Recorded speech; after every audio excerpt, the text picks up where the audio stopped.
रांची का जहां हाईकोर्ट के जज वृद्धाश्रम पहुंचे हैं। बता दें कि इस दौरान उन्होंने बुजुर्गों के साथ समय बिताया है। उन्होंने ये भी बोला है कि बुजुर्ग ही हमारे माता पिता हैं। दरअसल राजधानी शहर के बीच में एक ऐसी जगह जो अपनों के सितम से सताए गए बुजुर्गों के लिए किसी स्वर्ग से कम नहीं है। अपनों के दिए दर्द से तंग आकर इस आश्रम में लगभग 80 से ज्यादा बुजुर्ग अपना जीवन यापन कर रहे हैं।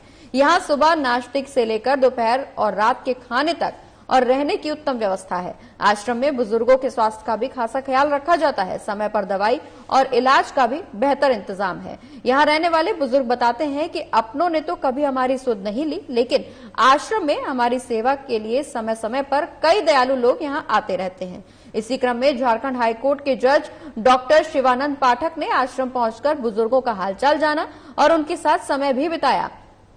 इस दौरान जेएमसी कंपनी के सहयोग से न्यायाधीश महोदय ने आश्रम वासियों के बीच उपहार भी बांटे। मौके पर न्यायाधीश ने कहा कि वे हमारे आश्रम के बुजुर्गों के साथ हैं, हमेशा उनका ख्याल रखेंगे।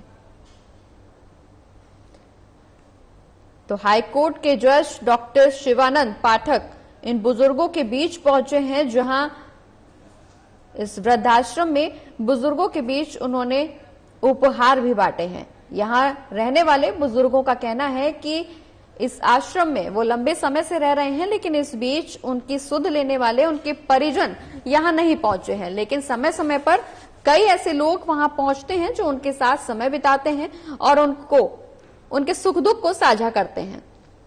वृद्धाश्रम में अब इसी क्रम में झारखंड हाईकोर्ट के जज पहुंचे हैं। आपको बता दें कि इस दौरान हाईकोर्ट के जज एसएन पाठक वृद्धाश्रम पहुंचे हैं, जहां उन्होंने बुजुर्गों के साथ समय बिताया है और उनको उपहार भी बांटा है। तस्वीरें ये वृद्धाश्रम की, जहां एसएन पाठक पहुंचे हैं वृद्धाश्रम और इस दौरान कई बुजुर्गों के बीच उन्होंने फल भी बांटे हैं, उनको उपहार भी बांटे हैं, उनके साथ समय साझा किया है, उनके सुख दुख को साझा करने वहां पहुंचे हैं, जिसके बाद से बुजुर्गों में काफी खुशी भी देखने को मिल रही है। वहां मौजूद बुजुर्गों का कहना है कि वृद्धाश्रम की तरफ से उनके रहने खाने के साथ साथ उनकी तमाम सुख सुविधाओं का भी ध्यान रखा जाता है। तमाम चीजों को ध्यान में रखते हुए वृद्धाश्रम उनको यहाँ रहने दे रहा है, उनको यहाँ पे अच्छा लगता है। समय समय पर लोग वहां पर उनके साथ बातचीत करने पहुंचते हैं।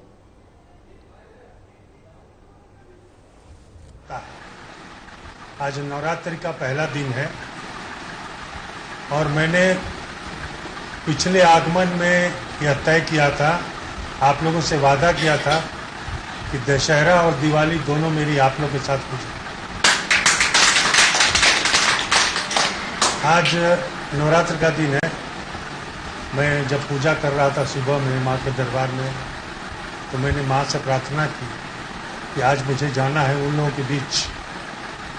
आपको तो पहले भी बताया था, हमारी कोई माँ नहीं है, हमारे पिता नहीं है, उनका स्वर्गवास हो चुका है, तो हमारे लिए आप ही माँ हो, आप ही पिता हो।